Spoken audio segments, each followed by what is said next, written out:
Let's get this. Let's get this. Let's go. What is going on, everybody? Welcome back to another episode of the Stoop Life Podcast. If today is your first time listening, I want to say welcome. My name is Bob, and I am your host. We talk a lot of sports on here. We do breakdowns, debates, conversations about top tens, all that type of stuff.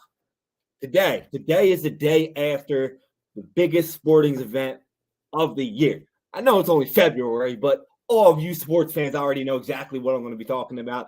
I'm going to talk about the Super Bowl. If you're watching this video on YouTube, if you're not, check us out on YouTube at Stoop Knockout. You see I'm wearing a Kelly Green shirt. This podcast is based out of Philadelphia. So there's a lot of people in Philadelphia right now that are sad, that are upset. And I'm kind of one of them. I'm kind of not. Because if you guys listen to what we talk about on this podcast, I'm one of those people that I think the NFL is kind of scripted, kind of written, not fully. We're going to talk about that a little bit, maybe, but not fully. But I thought the game was going to be scripted for the Chiefs. I thought Mahomes was going to win. I picked Mahomes in our podcast breakdown last week, and I had the Chiefs winning the game. So I'm not too surprised the fact that the Chiefs won the game. I am surprised about how the game went, though, kind of.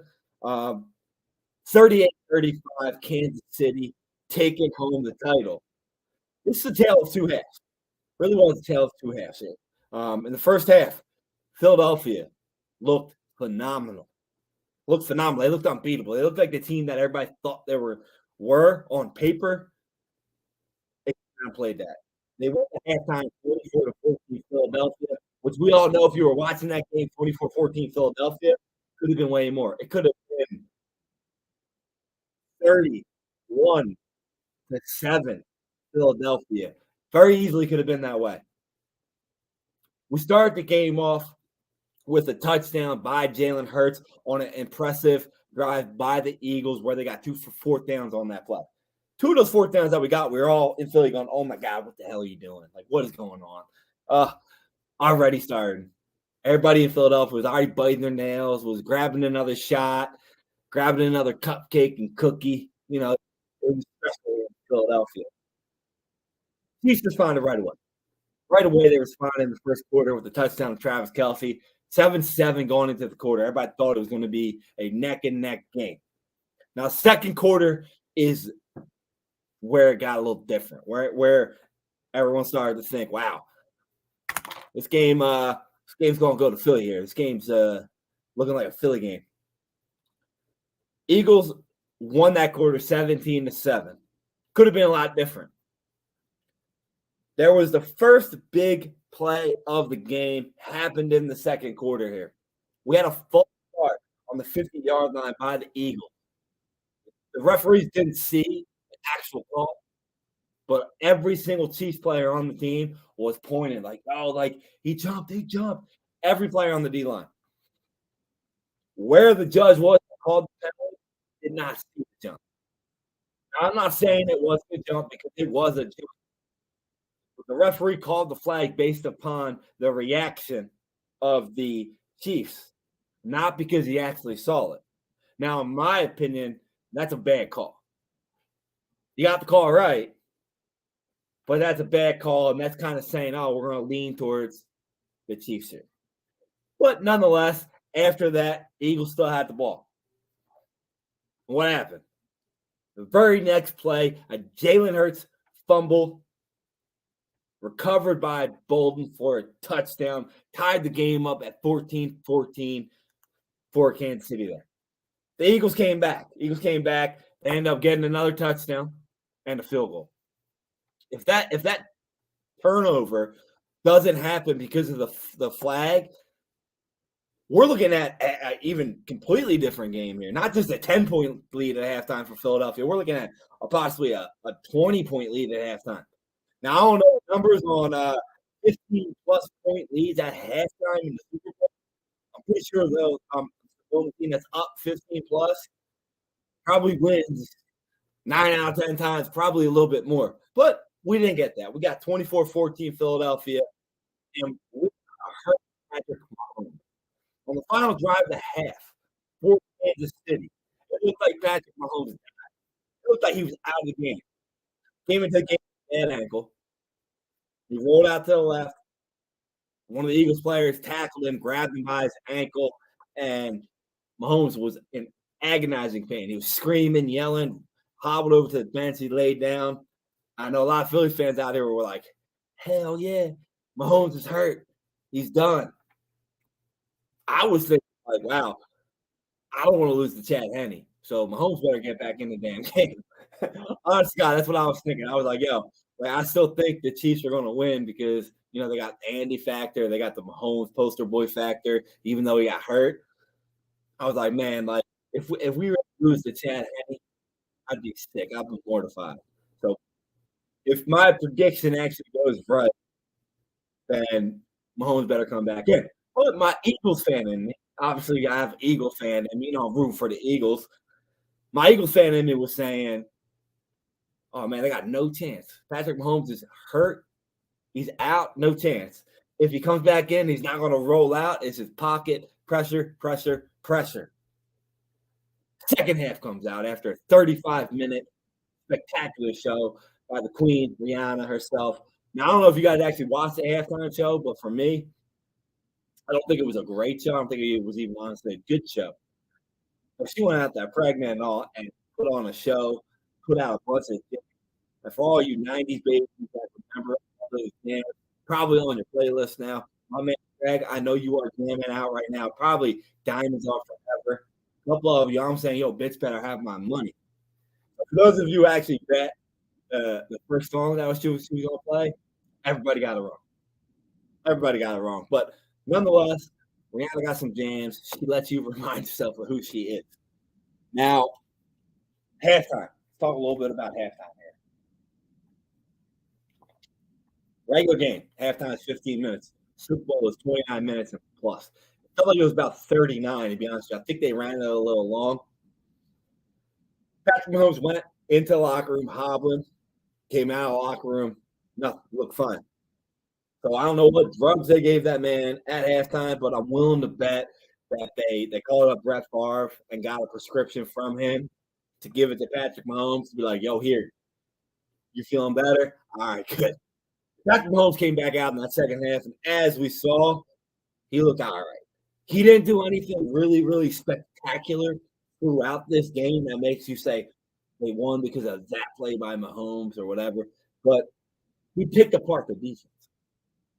In the second half, his patience and ability to put these wide receivers and Travis Kelce, tight end, in positions for them to succeed and get it was unbelievable. It was unbelievable. Chiefs started off the first game with a Pacheco touchdown. The Eagles got an Elliott field goal. It was 27-21 after the third quarter. Chiefs won that quarter 7-3. Now we got to talk about the fourth quarter. Now we all know, like, the fourth quarter, you got Patrick Mahomes in a close game. It's nerve-wracking. Philly fans are really, really right now biting their nails and really taking a lot of shots. I know a lot of you took a lot of shots. I've seen a lot of you today. I've talked to a lot of you today and feeling it. Rightfully so. I ain't blaming you. I got the Philly in me. I get it. Game changer. 27-21. Philadelphia's winning. They get stopped. They go to punt. Darius motherfucking Tony. Wow. That's all I gotta say is wow. 65-yard punt return, longest in Super Bowl history. Got the ball all the way inside the red zone. I don't know what line it was actually. I believe it was on the 2-yard line. Game changer. Game changer right there was that punt return. That led to a touchdown by Sky Moore. Kansas City ended up taking a lead 28-27. Right there, right then was when every Phillies fan was like, fuck, we lost. Yeah. Make matters worse, Kansas City ended up scoring again. Kansas City took a lead 35-27. We're like, oh, man. It's like 5 minutes left in the game.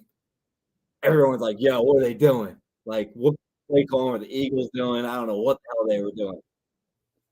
Eagles end up getting a 45-yard pass on the left side of the field. Went to Devontae Smith. There was no question this ball was a catch. It was a catch. But, man, that right there had every Eagles fan jumping up and every Kansas City fan saying, God damn it. But we got time on the clock. Eagles ended up scoring on that drive, tying the game up, getting a 2-point conversion, which was absolutely phenomenal. Jalen Hurts, young fella ball. He set an NFL record, first quarterback ever to have 3+ rushing touchdowns in a game. Only player ever. 3 touchdowns, 3 rushing touchdowns in a game. And he had 300 yards to show for it as well. Absolutely phenomenal. Now let's talk about the end of the game.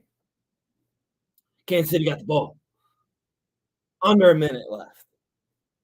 And we got the flag that shocked the world.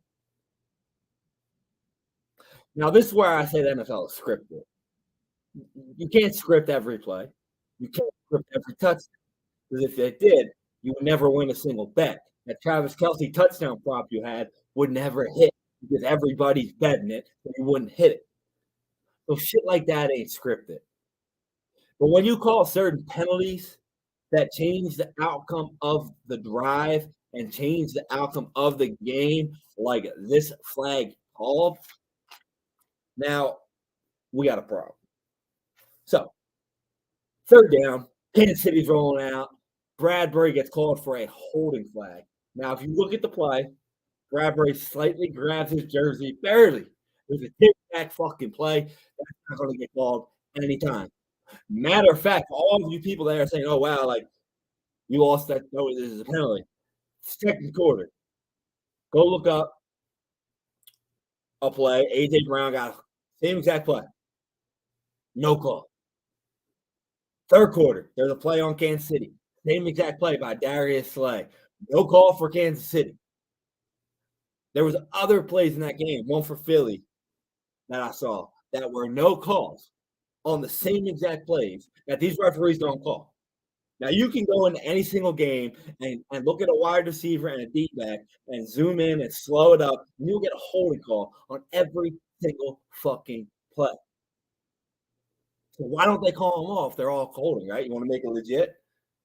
You don't call it all game, but you call it at the most crucial time in the game to ruin one of the most crucial parts of the game and one of the best Super Bowls ever. Why call that? Because everybody was going off on Twitter. Even LeBron James twined in. Greg Olsen was on the broadcast himself, mortified that they called this because it ultimately ran the clock down for Kansas City to allow them to kick the field goal to win the game. Now, obviously, I'm an Eagles fan, so I'm a little more hurt about this. But as a fan in general, I'm with Kurt Herbstreit. You ruined an all-time classic game by taking that. I'm with Pat McAfee. You robbed this game of a potential overtime with that call. You robbed us seeing Jalen Hurts with the ball down by 3 with less than a minute left in the Super Bowl for a chance to tie it, a chance to win it. But nah, NFL said, nope. The calculated risk of not calling that flag right there, we can't have it. Philly might end up coming down and scoring and killing us. Can't have it. Can't have it. Now, for those of you a little refresher, go back to last year's Super Bowl and tell me how that game ended. Tell me what play was called at the end of that game. The same exact fucking call. Cincinnati got robbed of it last year. Everybody remembers, but they forget now because, hey, it's a year ago. Now it happened again. Everyone said, oh, well, it's a holding call, this and that. Same people last year were saying, wow, I can't believe they gave that call to L.A. There's 5 or 6 of you that I know that are in my DMs right now that I can bring up. I'm going to call you the fuck out on that because you can't go to one side or the other. It was a terrible call at the situation in which it was in. Now, I'm not saying that Philadelphia would have even came down and kicked the field goal to tie it or win the game. But they took the right out of them to even attempt it. And that's why you guys got to understand the WWE and the NFL are on the same line. They are the same organizations. Now, you got to WWF, and everybody knows it's fake, but every single move they do is not rigged. Dick so slap every time and say, oh, God, 16 slaps this round. What's the bet? Over on the 16? He's got to get over. You don't bet on that. That's not on there. But how it ends, the final 5 minutes of each match in a pay-per-view event of wrestling, they know what's going to happen. And that's how you have to understand why the NFL is rigged. These referees are the right time, right place.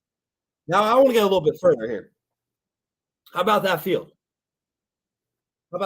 I understand this field affected both teams drastically, but let's be honest. Who did this shitty field affect more? They put more paint on it than fucking Madonna wears at a concert on this fucking field.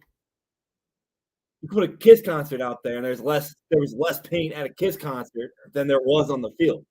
The field sucks in general to begin with. And then now, this is what my point I'm going to bring up here.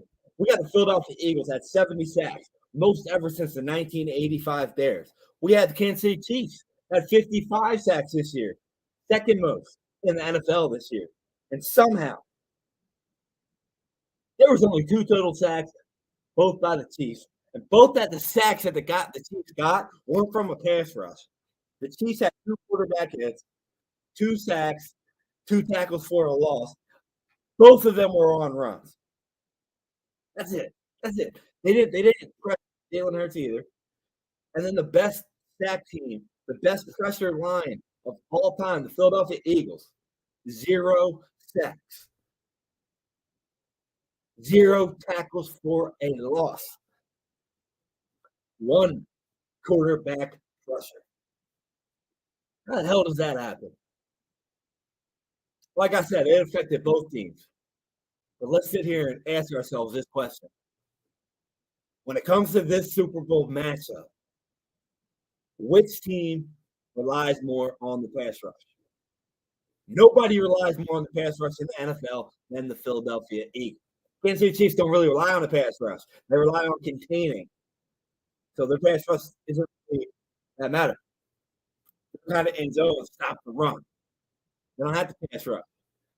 Philadelphia, pass rush, get to the quarterback, get a throw, especially with Patrick Mahomes. So let me ask you this. Imagine you were training for something all year. You got 2 weeks left to prepare for the final game. You spend those 2 weeks prepping for pressure. Get off the line, get to the ball. And then you get to the football field. You go on the field about an hour and a half before everybody comes into the stage, a couple hours before the game, and you realize, wow, fuck. We really can't do any pass rush. Imagine what's going through your head. Man, fuck, we got to throw the game plan out. Well, essentially, that is how the Philadelphia Eagles defense went. No, I'm not saying they should have still gave 38 points. But when you're prepping for something all year, all week, and you have 0% of a game chance that you could implement that game plan, look, now defense coordinator for the Philadelphia Eagles, Gannon, he still got his interview with Arizona, but after that, I don't see him get fired though. He got fucking torched. One reason why that defense got torched, though, not fancy numbers by Mahomes, but accurate placement of the wide receivers. Travis Kelce, 6 catches, 81 yards, and a touchdown. Juju Smith, 7 catches, 53 yards. That's it. That's not all they had. But every single catch that those guys had were on routes that aren't in the playbook. So the game plan that Andy Reid had on offense to attack this Philly defense was phenomenal. It was phenomenal. Pacheco, 15 rushes for 76 yards and a touchdown. Patrick Mahomes on a bum ankle, 6 carries, 44 yards, 46 long. McKinnon, 4 for 34. Mahomes was 21 for 27, 182 yards, 3 touchdowns. Great game there. Great game. I'm not taking it, but that field, man, took a lot away from the Philadelphia Eagles right there. A lot away from them. 1 quarterback pressure. You got a guy like Patrick Mahomes is hobbled up. What's the thing you want to do to him? Pressure and injure. Sorry, That's the game plan. You want to injure his ankle more, hit him. You don't want to hurt him too bad, but you want to make him think about moving out of that pocket. They didn't have the ability to do that. They didn't have the ability to do that. Now, Patrick Mahomes, phenomenal game. Phenomenal game. He's one of the best ever. First quarterback since 1999 to win the MVP in the regular season and the Super Bowl. Hasn't been done since Kurt Warner. He finally broke the curse, did it. Patrick Mahomes, third quarterback in NFL history with 2 MVPs, 2 Super Bowls, 2 Super Bowl MVPs. Brady, Montana. That's it. A lot of people are going to be sitting here comparing Brady and Rodgers and Mahomes. All right. If we look at some of these stats that Patrick Mahomes has with Brady at age 27, both got 2 rings, both got 2 Super Bowls. The difference is Mahomes got 5 Pro Bowls, Brady had 2. Brady didn't have an MVP. Mahomes has 2. We got 192 touchdowns to 49 picks for Mahomes, 97 to 52 for Brady, 24,241 yards for Mahomes, 13,919 for Brady. Mahomes, man, 2-time Super Bowl champion, 2-time Super Bowl MVP, 2-time NFL MVP, 5-time Pro Bowler, 3-time All-Pro, 1-time Offensive Player of the Year. This guy's on his way to making history. And that's exactly what I said before this game started. We all know one of the greats right now, LeBron James. Everybody likes to compare him to Michael Jordan. But why don't they compare him? Why don't a lot of people think LeBron is as good as Michael? Because he lost in championship. So you thought Mahomes was going to go 1-2 in the title game here? Nah, no chance. No chance. I'm not saying he's going to catch Brady. He got a lot to go. Got a lot to go. What, 6 more titles to go? I think 80,000 more yards passing, some shit like that. I'm not going to say he's going to catch him. But in order for him to be in that talk and people actually want to see what he does long term to watch him, he had to win. And he did win. I'm giving a lot of love to Kansas City Chiefs here. 38 points. Mahomes, MVP. How about my man, Jalen Hurts? Where are you guys that hate Hurts in the beginning of the year? Make sure you raise your hand where you're sitting right now. And it's probably all of you. All of you. Jalen Hurts can't throw. Jalen Hurts isn't the franchise quarterback. He's a waste of a pick. I'm pretty sure Jalen Hurts heard everybody say that, and he went out and proved everybody wrong this year. Jalen Hurts didn't get hurt, he would have been the MVP this year. If we actually do MVPs on who's actually the most valuable player of the game, not the winning team, Jalen Hurts would have got the MVP. 27 for 38, 304 yards, 1 touchdown, 15 carries, 70 yards, 3 touchdowns. He had a fumble. That's it. That was a turnover of the game. Well, that wasn't even really gut wrenching because they scored twice after that. Hell of a game by Jalen Hurts. My man's going to get 45, 50 million a year in the offseason. It's going to be great. How about the run game for Philadelphia, though? Remember I talked about the field affecting it. The field really helped them not able to run the ball either the way they want to run the ball. Can't up the gut running team. Philadelphia team off the tackle. 32 carries, 115 yards, 3 touchdowns. So Gainwell, 7 carries, 21 yards. Bart Scott, 3 for 8. And Mr. Man himself, Mr. Missing, Mr. Contract Year, Mr. Wants $10 million a year, 3 years, $30 million, Mr. Miles Sanders, 7 carries, 16 yards. You just bought yourself a way out of the ticket after that game. I get he got a little bit hurt, but man, he couldn't get a grip to run on the outside, and he did not want to run up the middle. Terrible game. Terrible game. Receiving core for Philadelphia. Hands off the y'all. Real deal. A.J. Brown is that dude. 6 catches, 96 yards, touchdown, along of 45. Devontae Smith, 7 catches, 100 yards, 45 long. Great game. Dallas Goedert, 6 for 60. A crucial 17-yard catch that they challenged and lost. But I didn't think that was a catch, honestly, but hey, I was wrong. It was a catch. Heck of a game. Heck of a game. Hassan Reddick, no tackle. Oh, sorry. 1 tackle for Hassan Reddick, no sack. Man, it is what it is. It is what it is. Heck of a game, heck of a performance by both guys. I just hate to see when the referees fuck with the outcome of the game and how it happened. But overall, guys, it was one of the best Super Bowls ever. It's got ruined by them. So take away the end, it's kind of like Game of Thrones. Think about it. Game of Thrones is probably the best show ever. Last season sucked. Ruined the show. How's that Super Bowl? Best game Super Bowl ever. Flag at the end. Ruined the Super Bowl. Hats off to the Chiefs. Hell of a win. They ain't going nowhere with Patrick Mahomes. They ain't going anywhere. So someone asked me earlier, which team do I think is more likely to get back to the Super Bowl? And it's a tough question. It's a tough question because you got Patrick Mahomes on one side. That wide receiver core they need to revamp it. I think they got something real great in Pacheco in that running game. They got a couple free agents on defense. Nothing crazy. I know Frank Clark, Bolden signed. Jones is signed. Should be good. But as for the Eagles, they got Jalen Hurts in there. Offensive lines in there.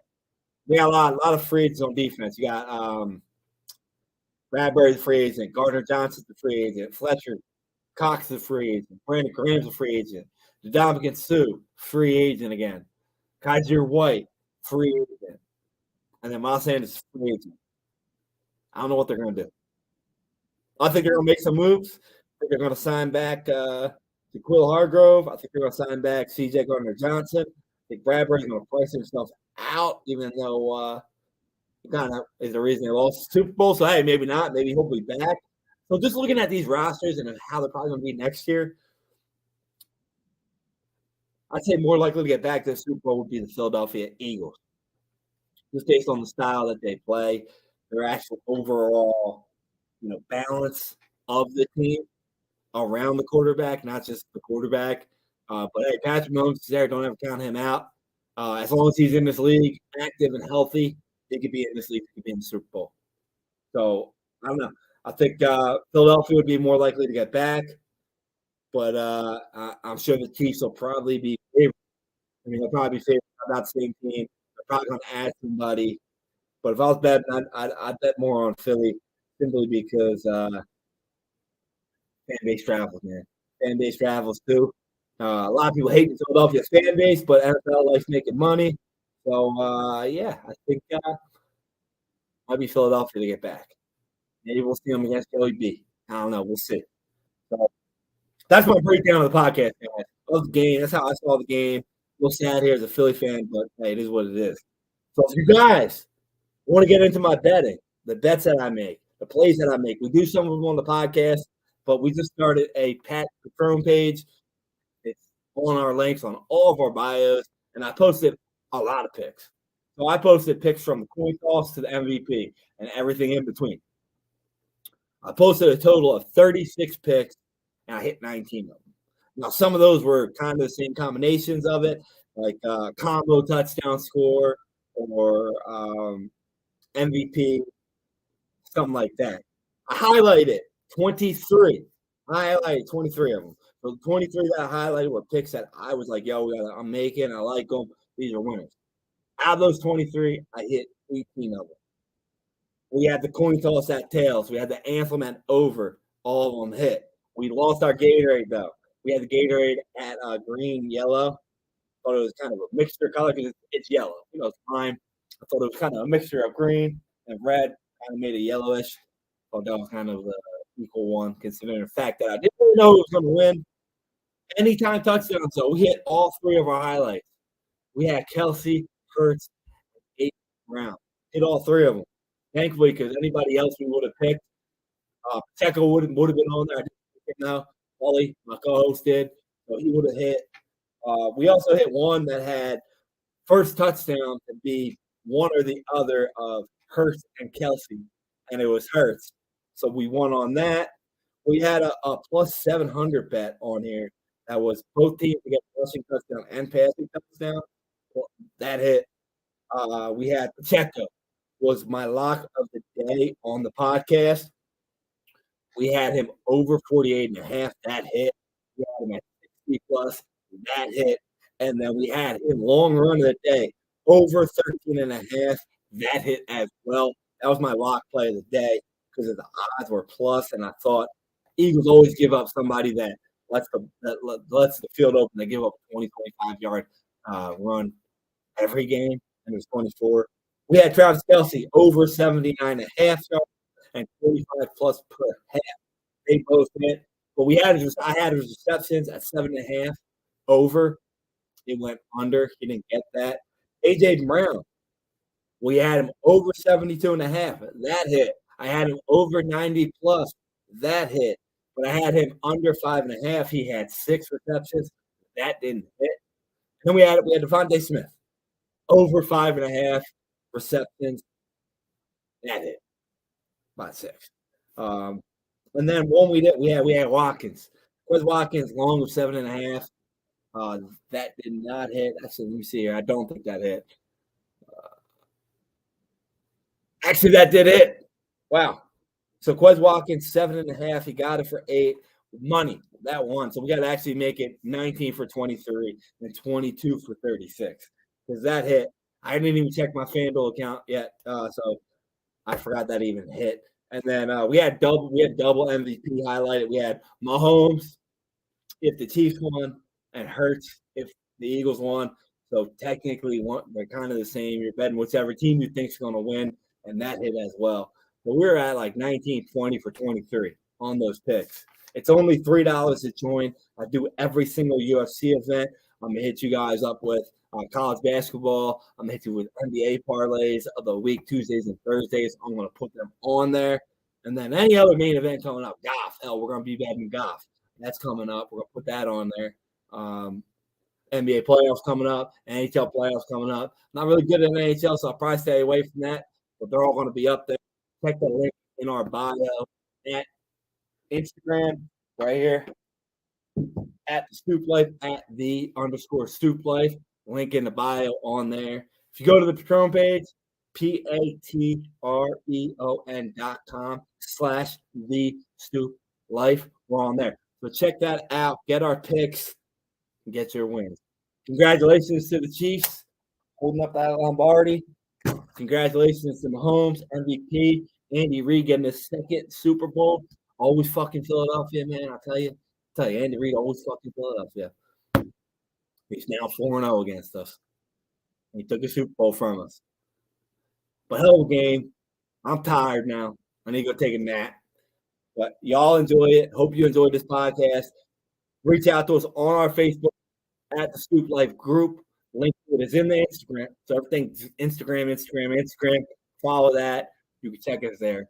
And it'll be up there. So check us there. It'll be on there. And catch y'all later. Have a good night. Thanks for listening.